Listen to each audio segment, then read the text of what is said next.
ও এই ঝড় বৃষ্টির রাতে এই ছোট্ট মেয়েটাকে নিয়ে কোথায় যাব বলো তো? আমার যে বড্ড ভয় লাগছে। আমি কি করব বলো? আশেপাশে কোনো বাড়িঘর নেই যে তাদের বাড়িতে গিয়ে একটু আশ্রয় নিতে পারবো। এই ঝড় বৃষ্টিতে খোলা আকাশের নিচে থাকা ঠিক হবে না। নদীর অবস্থাও তো তেমন ভালো নয়, যে কোনো সময় নদী ভেঙে ঘরবাড়ি নদীতে তলিয়ে যেতে পারে। আমাদের এখান থেকে যে বেরোতে হবে। কিন্তু এখান থেকে বেরিয়ে কোথায় যাব আমরা? সেটা পরে দেখা যাবে, হ্যাঁ এখন ঘরে থাকা ঠিক হবে না। ওই দেখো ঘরটা কেমন নড়ছে, তাড়াতাড়ি বের হও ঘর থেকে।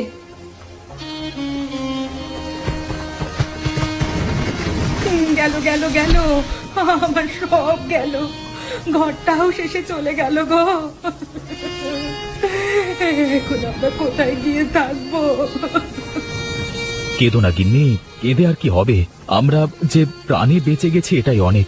একটা আশ্রয় ঠিক হয়ে যাবে, কালকে আমাদের বাড়িতে যাব। হ্যাঁ কি রে, তোরা দেখি দল বল নিয়ে আমার বাড়িতে এসে হাজির হয়েছিস। কি চাই তোদের? দাদা, ঝড়ে নদীতে ভাঙনে আমাদের ঘরবাড়ি সব তলিয়ে গেছে। আমাদের কিছুদিনের জন্য একটু আশ্রয় দেবে? আশ্রয়? তোদের মতো ফকিরদের আমরা আশ্রয় দেব? এই বাড়িতে তোদের জন্য কোনো জায়গা নেই। কেন জায়গা নেই দাদা? এ বাড়ি তো আমারও, এ বাড়িতে আমার ভাগও আছে। সেই অধিকার কয়েক বছর আগেই তুই নষ্ট করেছিস এই ভিখারি মেয়েটাকে বিয়ে করে। খবরদার, আমার স্ত্রীকে অপমান করে কথা বলবে না দাদা। আমি এখানে অপমান সইতে আসিনি। ভিক্ষা করতে যখন এসেছিস অপমান তো সহ্য করতেই হবে। এখানে দাঁড়িয়ে থেকে কোনো লাভ নেই। মা কোথায়? আমি তোর সাথে কোনো কথাই বলতে চাই না, আমি মায়ের সাথে কথা বলতে চাই। মা তোর মুখ দেখতে চায় না। তুই আমাদের বংশের মুখে কালি মাখিয়েছিস। মা মনে করে মরে গেছিস। কি বললি তুই? তুই ঠিকই শুনেছিস, যা শুনেছিস আমি সেটাই বলেছি। এখন এখান থেকে দূর হতো, এই বাড়িতে আর কোনোদিন আসবি না। সবকিছু হারিয়ে এখন এখানে ভিক্ষে করতে এসেছে ভিখারির দল যত সব। কোনো লাভ হলো না গিন্নি, আমি কিছুই করতে পারলাম না। আমি তোমাদেরকে নিয়ে এখন কোথায় যাব? তুমি আমাকে বিয়ে করে আসলেই ভুল করেছিলে। এটা তুমি কি বলছো? আমার মনে হচ্ছে আমাকে বিয়ে করে তুমি ভুল করেছো, নিজের পরিবার আশ্রয় সব হারিয়েছো। ছি ছি ছি ছি, এসব কথা কেন বলছো? আমি তোমাকে ভালোবেসে বিয়ে করেছি, তাতে সমস্ত কিছু ছেড়ে দিলেও আমার কোনো আফসোস নেই। তাহলে তোমার সাথে দুঃখে থাকার পরেও আমার কেন আফসোস হবে? তুমি চিন্তা করো না, সব ঠিক করে দেব আমি। কিন্তু কিভাবে ঠিক করবে? আমাদের হাতে যে আর কোনো উপায় নেই। এখনো উপায় আছে। এই যে মরিচ ক্ষেত দেখতে পাচ্ছ, এটা তো তোমার জায়গা, আমরা এখানেই ঘর তুলবো। সে না হয় হবে, কিন্তু ঘর তোলার জন্য খরচ প্রয়োজন, যা আমাদের হাতে নেই। যখন মানুষের কিছু ছিল না তখনও তো মানুষ ঘর বানিয়েছে, আমরাও না হয় সেভাবেই বানাবো। এই মরিচের গাছ দিয়ে আমরা ঘর তৈরি করব। কি বলছো তুমি? এটা কখনো সম্ভব? তুমি দেখোই না কিভাবে সম্ভব হয়, আমি সম্ভব করে দেখাবো। বেশ, তুমি যখন একটা সিদ্ধান্ত নিয়েছো, আমি তোমার পাশে আছি। দেখি অন্তত আশ্রয়টুকু হলে ভালো হয়। চলো তাহলে শুরু করি। মেয়েটা এই রোদে আর বসে থাকতে পারছে না, যত দ্রুত সম্ভব ঘরটা তুলে ফেললেই ভালো হবে। আমরা নতুন করে আবার শুরু করব।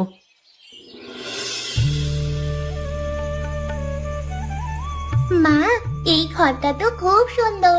আগের ঘরটার থেকেও এই ঘরটাতে বেশ ভালো লাগছে। ভালো লাগছে না বল? আমি বলেছিলাম তো ভালো লাগবে, দেখলি তো। সত্যি মা, তোমার না খুব বুদ্ধি। আগের ঘরে আলো বাতাস কেমন লাগতো না, কেমন যেন দম বন্ধ লাগতো। আর এখন চারিদিক থেকে আলো আর বাতাস আসছে। এখন থেকে এটাই আমাদের ঘর, এই ঘরেই আমরা থাকবো। তাহলে তো খুব ভালো হবে। আমার খুব আনন্দ লাগছে মা। আর তাছাড়া নতুন জায়গায় নতুন ঘর, ভালো তো লাগবেই।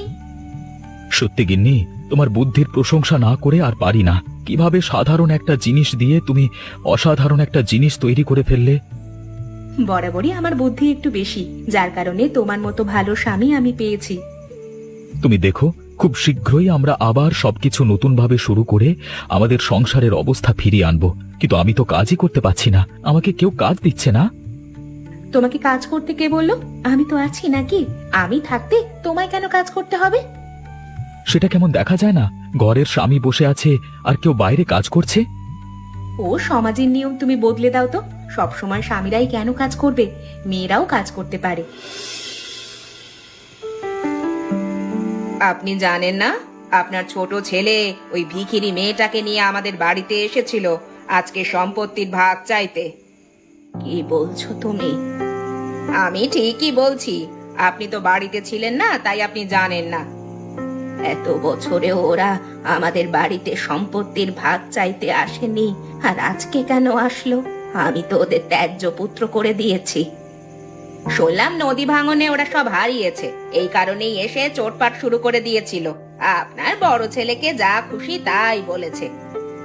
এত বড় সাহস, আমার বাড়িতে এসে সম্পত্তির ভাগ চাইছে, আবার আমার বড় ছেলেকে অপমান করেছে। সব দোষ ওই ভিখারি মেয়েটা। ও তো পাশে বসে সব শিখিয়ে দিচ্ছিল আপনার ছোট ছেলেকে, আর আপনার ছোট ছেলে ওই ভিখারি মেয়েটার কথায় আপনার বড় ছেলেকে অপমান করেছে। এই কারণেই তো ওকে আমি ত্যায্য পুত্র করেছি। ভিখারি মেয়েরা সামাজিকতা বোঝে নাকি? এটাই তো ওই ভিখারি মেয়েটার চাল ছিল, আপনার ছেলেকে হাত করে আপনাদের সম্পত্তি হাতিয়ে নেবে। আমি বেঁচে থাকতে সেটা কোনোদিন আমি হতে দেবই না। আমার এত কষ্টে অর্জিত ধন সম্পদ ওই ভিখারি মেয়েটার হাতে চলে যেতে দেব না আমি। আমিও তো এটাই চাই, আপনার যত ধন সম্পদ রয়েছে সব কিছুর মালিক হব আমি। আর তো শুধুমাত্র কটা দিনের অপেক্ষা। পরদিন সকালে সরোজিনী দেবী বিক্রমের খোঁজ করতে করতে সেই মরিচ ক্ষেতের বাড়িতে গিয়ে উপস্থিত হয়। এ কি মা, তুমি এখানে? আমাদের খোঁজ পেলে কিভাবে তুমি? না পাওয়ার কি আছে? ঘর বাড়ি হারিয়ে এই জায়গাটুকুতেই তো আসবি, তা তো আমি জানি। তুমি দাঁড়িয়ে আছো কেন? বসো বসো। রাধিকা, দেখে যাও, মা এসেছে। মায়ের বসার ব্যবস্থা করো। গরিবের বাড়িতে এসেছো, এর থেকে ভালো বসবার জায়গা আমি আর তোমাকে দিতে পারলাম না। এই গরিবী জীবনযাপন তোর নিজের কারণেই হয়েছে, তুই নিজে বেছে নিয়েছিস। আমার কথা শুনলে তোকে এই গরিবের জীবনযাপন বয়ে বেড়াতে হতো না। কি আর করবো মা, তোমরাও তো আমাদেরকে মেনে নিলেই পারতে। তাহলেও তো এই গরিবের জীবনযাপন আমাদের বয়ে বেড়াতে হতো না। এই ভিখারি মেয়েটাকে মেনে নেওয়ার প্রশ্নই আসে না। তাহলে আর কি করবার? এসব কথা বাদ দাও, তুমি বসো। বলো, কিসের জন্য এখানে এসেছো? তোর এই কষ্ট আমার আর সহ্য হয় না বাপ। তুই আমার সাথে চল, তোকে আমি ভালো করে চিকিৎসা করাবো। শুধুমাত্র আমাকে নিয়ে যেতে এসেছো নাকি আমার পুরো পরিবারকে নিয়ে যেতে এসেছো? আমি তোকে আগেও বলেছি, এখনো বলছি, ওই ভিখারি মেয়েকে আমি মেনে নেব না। তাহলে তুমি আশা করলে কিভাবে যে আমি আমার স্ত্রী সন্তানকে ফেলে রেখে তোমার সাথে চলে যাব? তাহলে তুই যাবি না? তুই এভাবেই থাকবি? এই ভিখারি মেয়েটা তোকে বশ করেছে। আমি যাব না মা, তুমি চলে যাও। তোমাদের ওই বড়লোক ঘর আমার জন্য নয়। আমি আমার স্ত্রী সন্তান নিয়ে এখানেই ঠিক আছি। এই যে আমার কথা শুনলি না? তুই পস্তাবি, দেখে নিস। বিক্রমের নতুন ঘরের কথা শুনে সুমিত এবার নতুন ষড়যন্ত্র করার পরিকল্পনা করে। তারপর বলো সুমিত, তোমার কি অবস্থা? কতদিন পরে আমাদের বাড়িতে এলে? আমার অবস্থা তেমন ভালো নয়, তাই তো আপনার শরণাপন্ন হয়েছি। অবস্থা ভালো না থাকলে আমার কথা মনে পড়ে, তাই না? আচ্ছা বলো, কি বলতে এসেছো? আপনি তো জানেন আমার ভাইয়ের কথা, কয়েক বছর আগে এক গরিব ঘরের মেয়েকে বিয়ে করে ঘর ছেড়েছে। হ্যাঁ, সেই খবর তো আমি পেয়েছি। ওদের একটা জমি আছে, শুনলাম সেই জমির পাশ থেকে নাকি পাকা রাস্তা করার কথা হচ্ছে। ওই জমিটা যদি হাতিয়ে নেওয়া যায় তাহলে কিন্তু অনেক চড়া দামে বিক্রি করতে পারবো। কিন্তু কিভাবে নেব হাতিয়ে? তাছাড়া আমি যে তোমাকে কাজটা করে দেব তাতে আমার লাভ কি? কিভাবে হাতিয়ে নেবেন সেটা আপনার ব্যাপার, তবে এই কাজের জন্য কিন্তু আপনাকে লাভ দেওয়া হবে। এবার আপনি ভেবে দেখেন কাজটা করবেন কিনা। আমাকে লাভ যখন দেওয়া হবে তখন আবার আমি রাজি হব না কেন? অবশ্যই আমি রাজি হব। আমি তোমাকে কাজটা করে দেব। বেশ, তাহলে আজকালের মধ্যেই কাজটা করে দেন। শুনুন, এই জমিটা কিন্তু বেশ দামি। বেশি দামি হলে আমাকে তো বেশি লাভ দিতে হবে, দিতে পারবে তো? সে নিয়ে আপনি চিন্তা করবেন না, টাকা আমিও পেলাম, আপনিও পেলেন, আর মাঝখান থেকে আমার ভাইটা নিঃস্ব হলো, এটাই তো চাই আমি। ঠিক আছে, আজকালের মধ্যেই খবর পেয়ে যাবে। ঠিক আছে, আজ তাহলে আমি উঠি। বলি, কেউ বাড়িতে আছো? বাড়িতে আছো কেউ? বেরিয়ে এসো। কি হয়েছে বলুন? আপনারা এখানে লাঠি ডান্ডা এসব নিয়ে হাজির হয়েছেন কেন? হাজির হয়েছে কেন বুঝতে পারছো না? এই জায়গায় আশ্রয় নিয়েছো, কারো কাছ থেকে অনুমতি নিয়েছো নাকি? কারো কাছ থেকে অনুমতি নিতে হবে মানে? এটা কেমন কথা? এটা তো আমাদের জায়গা। শুনলেন কি বললো বাবু? এবার আপনি কিছু বলুন। শোনো বউ, এই জায়গা হলো সরকারের, আর সরকারের পক্ষ থেকে আমাকে বলা হয়েছে এই জায়গা খালি করবার জন্য। এখান থেকে রাস্তা হবে। এখান থেকে যে রাস্তা হবে সেটা আমি ভালোভাবে জানি, তবে আমাদের জমির ওপর থেকে হবে না, জমির পাশ দিয়ে হবে। তাই এই জমি ছেড়ে দেওয়ার কোনো মানেই হয় না। সরকারের কথার উপরে আবার তুমি কথা বলছো? তোমার সাহস তো মন্দ নয়। বলবো না কেন? যদি এই জায়গা সরকারের নিতে হয় তাহলে আমার কাছে সরকারকে আসতে বলবেন। আমার কাছে কাগজ আছে। এবার আপনারা এখান থেকে যান। কাজটা কিন্তু ভালো করলে না। আমিও দেখবো তুমি এই ভিটেতে কতদিন থাকতে পারো। চলে আয় সুরেশ।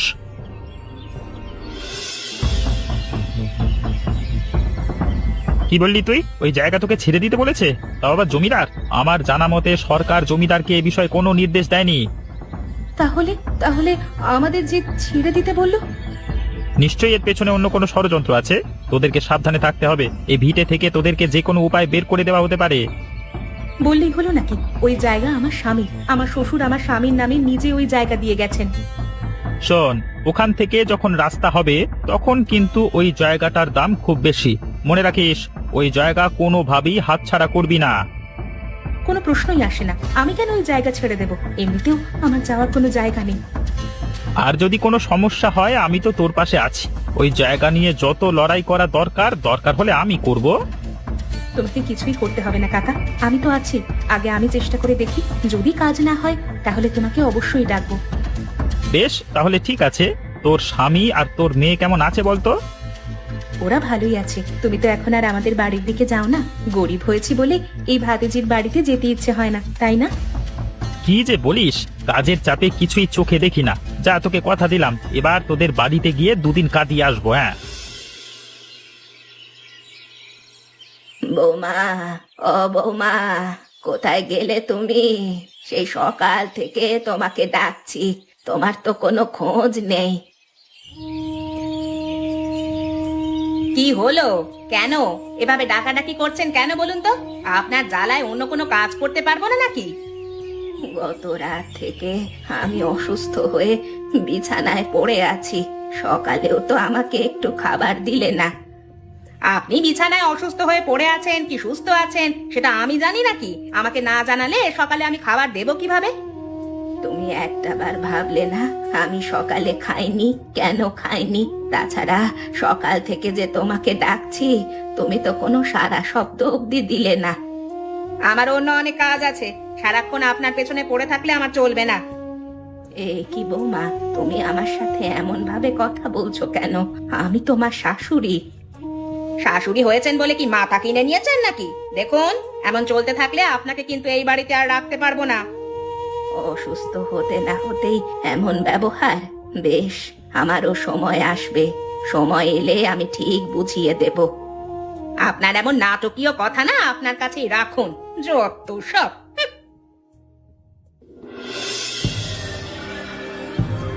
কি হলো? আপনি হাতে মশাল নিয়ে এভাবে দাঁড়িয়ে আছেন কেন? নিশ্চয়ই কোনো বাজে মতলব, তাই না? তোদেরকে ভালোতে ভালোতে বলেছিলাম এই জায়গা ছেড়ে দিতে, এটা আজই তো হোসনি। এবার দেখি তোর পঙ্গু স্বামী নিয়ে তুই কিভাবে বেঁচে থাকিস। তবে রে, দাঁড়া, তোকে দেখাচ্ছি মজা।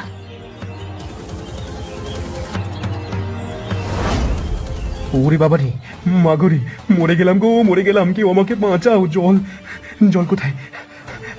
আমার চোখ মুখ জ্বলে গেল, আমার চোখ মুখ জ্বলে গেল। আগো, কি রে রাধিকা, কি হলো? এই লোকটা এখানে দাঁড়িয়ে এভাবে ছটফট করছে কেন? হ্যাঁ কাকাবাবু, কাকাবাবু, ওকে ধরো। ও আমাদের ঘর বাড়ি জ্বালিয়ে দিতে এসেছিল। ও হলো ওই জমিদারের লোক। ধরো, যেন পালাতে না পারে। তো অবে রে, আমার ভাতিজির ঘর পোড়াতে এসেছিস? আজ তো তোকে আমি মেরেই ফেলবো। আমাকে ছেড়ে দাও, আমি আর কোনোদিন খারাপ কাজ করবো না। আমাকে জল দাও। আমার চোখ মুখ জ্বলে গেল, আমার চোখ মুখ জ্বলে গেল। আমার খুব কষ্ট হচ্ছে। সামান্য মরিচের গুঁড়োতে চোখ মুখ জ্বলে গেল? হ্যাঁ, জল জ্যান্ত তিনটে মানুষকে তোরা পুড়িয়ে মারতে এসেছিলিস, তখন মনে ছিল না তাদের কি কষ্ট হবে? খবরদার কাকাবাবু, ওকে কোনোভাবেই ছেড়ো না। ওকে ছেড়ে দিলে ও হয়তো আবার এমন কাজ করবে। দেখা যাবে রাতের আঁধারে এসে আমাদের পুড়িয়ে দিয়েছে। চিন্তা করিস না, ওকে দিয়েই ওই জমিদারকে শায়েস্তা করব আমি। ওকে ধরে বেঁধে রাখ, বিচার অবশ্যই হবে। তোমরা এটা কি করেছো? আমার লোককে শুধু শুধু ধরে এনে বিচার সবাই নিয়ে এসেছো। দেখুন, বিচারকের জায়গায় আপনি বসে আছেন বলে এই নয় যে আমরা সঠিক বিচার পাবো না, আমরা সঠিক বিচার চাই। কিসের সঠিক বিচার পাবে তোমরা, যেখানে আমার লোকজন কিছুই করেনি? কিছুই করেনি তাই না? ও নিজের স্বীকারোক্তি দিয়েছে আপনি ওকে পাঠিয়েছিলেন আমাদের ঘর বাড়ি পুড়িয়ে দিতে। আমার কাছে সাক্ষী আছে। সাক্ষী? দেখি ডাকো তোমার সাক্ষীকে। কে দেখি সে কেমন সাক্ষী দেয়, ডাকো। কাকাবাবু, কাকাবাবু তুমি কোথায়? এসে এই শয়তানদের বিরুদ্ধে একটু সাক্ষী দিয়ে যাও তো। আমি হলাম সেই সাক্ষী। আমি নিজের চোখে দেখেছি এবং নিজের হাতে ধরেছি ওকে। এরপরেও আপনার আর কোনো কথা থাকতে পারে না। দুজন নকল সাক্ষী বানিয়ে নিয়ে এলেই কি আমার লোকজনকে শাস্তি দেওয়া হয়ে যাবে? কখনো না। এটা কিন্তু ঠিক করছেন না আপনি। আপনি জমিদার হয়ে ক্ষমতার অপব্যবহার করছেন। আমার ক্ষমতা আছে তাই আমি অপব্যবহার করছি, এটা দোষের কিছু নয়। যাই হোক, তোমাদের এই জমি জমা নিয়ে আর ঝগড়া ঝামেলা করে কোনো লাভ নেই। আমি সরকারকে বলে দিয়েছি তোমরা এই জায়গা ছাড়বে না। যদি আগেই এই কথাটা আপনি সরকারকে জানিয়ে দিতেন তাহলে এত কিছু ঘটতো না। এবার অন্তত আমার লোককে ছেড়ে দাও। ঠিক আছে, আপনারা জমির দিক থেকে নজর যেহেতু সরিয়ে নিয়েছেন, আমরাও ওকে ছেড়ে দিতে রাজি আছি। তবে পরবর্তীতে এমন কোনো কাহিনী যদি আবারও ঘটে, আপনাদের ছেড়ে কিন্তু কথা বলবো না। শোনো, তোমাদের সাথে আমার কথা আছে। আজকে একটা গুরুত্বপূর্ণ কথা বলার জন্যই এখানে ডেকেছি। বলুন, আপনার কি গুরুত্বপূর্ণ কথা? আগেই বলে রাখলাম, চিকিৎসা কিন্তু করাতে পারবো না, এখন হাতে টাকা পয়সা নেই। চিকিৎসা করাতে হবে না, তোমাদেরকে আমাকে নিয়ে না ভেবে নিজেদেরকে নিয়ে ভাবো। নিজেদেরকে নিয়ে ভাবার আবার কি হলো? আমি কিন্তু সবকিছুই জেনে গেছি। আসলে আমার ভুল ছিল যে আমি আমার ছোট ছেলেকে মেনে নেইনি। তাহলে আপনি কি বলছেন? আপনি আপনার ছোট ছেলেকে আর ওই ভিখারি মেয়েটাকে মেনে নেবেন? তোমাদের থেকে ওই ভিখারি মেয়েটা শত গুণে ভালো। আমি যা যা জানি তা পুলিশের কাছে বলে দিলে তোমাদের কি হবে ভেবে দেখেছো তো? এসব এসব আপনি কি বলছেন মা? আমি ঠিক কথাই বলছি। যদি এই সম্পত্তির অর্ধেক অংশ নিতে চাও এবং জেলে যেতে না চাও, তাহলে আমার ছোট ছেলে আর তার বউয়ের কাছে ক্ষমা চেয়ে এসো তোমরা। ওই ভিখারি মেয়েটার কাছে ক্ষমা চাইবো আমি? তাহলে তো এই বাড়িতে থাকা তোমাদের হবে না, তোমাদের তো যেতে হবে জেলে। ঠিক আছে ঠিক আছে, আমরা ক্ষমা চেয়ে নেব। মা, আপনি এসেছেন? আমি আপনার জন্যই অপেক্ষা করছিলাম। ভাবছিলাম কখন আপনি আসবেন, তা এত দেরি হলো কেন? কি করব বলো, অসুস্থ মানুষ তো, হেঁটে হেঁটে আসতে একটু দেরি হয়ে গেল। বড় ছেলেটাকে বলেছিলাম একটু পৌঁছে দিতে, সে তো দিল না। তাদের কথা বাদ দিন, এবার থেকে আপনার সমস্ত সুস্থতার দায়িত্ব আমি নিলাম। আপনাকে কথা দিচ্ছি, আর আপনাকে অসুস্থ হতেই দেব না। এই ভিখারি মেয়েটা কিন্তু তার কথা রাখতে জানে মা। এসব বলে আমায় আর লজ্জা দিও না মা। আমি আমার ভুলের জন্য তোমাদের কাছে ক্ষমা চাইছি। ছিছি মা, মায়েরা কখনো সন্তানদের কাছে ক্ষমা চায় নাকি? তাহলে তোমরা আমার সাথে আমাদের বাড়িতে ফিরে চলো। না মা, সেটা হতে পারে না। আমরা এই বাড়িতেই খুব ভালো আছি। এই মরিচের বাড়িতে তোমরা ভালো আছো? হ্যাঁ মা, হতে পারে এটা ছোট ঘর, কিন্তু এখানে ভালোবাসা অনেক। বেশ, তাহলে আজকে থেকে আমিও তোমাদের সাথে এই মরিচের বাড়িতে থাকবো। আমাকে রাখতে পারবে তো? কেন পারবো না মা, এটা তো আমাদের সৌভাগ্য। আজকে আমাদের পরিবার পরিপূর্ণ হলো।